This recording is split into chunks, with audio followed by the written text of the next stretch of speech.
Hello and welcome to a new lesson, how to write a dream story with past simple tense. Lecture 9. In this lesson, I have selected some images with the help of which I'm going to write a short story. Let's see how the idea is created and developed. Image 1. Last night, Jane felt very tired, so she went to bed early. She fell asleep soon. She began to dream.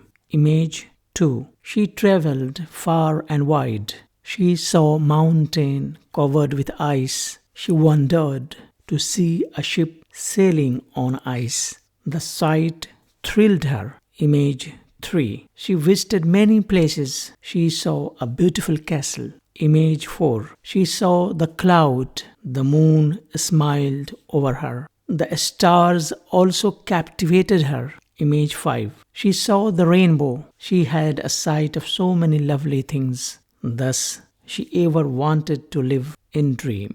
Now, let's put all the images together and create a beautiful story like this. Last night, Jane felt very tired, so she went to bed early. She fell asleep soon. She began to dream. She traveled far and wide. She saw mountain covered with ice. The sight thrilled her. She wondered to see a ship sailing on ice. She visited many places. She saw a beautiful castle. She saw the cloud. The moon smiled over her. The stars also captivated her. She saw the rainbow. She had a sight of so many lovely things. Thus, she ever wanted to live in dream. That is how a story has been created and developed in the past simple tense. If you really want to improve your language, I would suggest you to also think about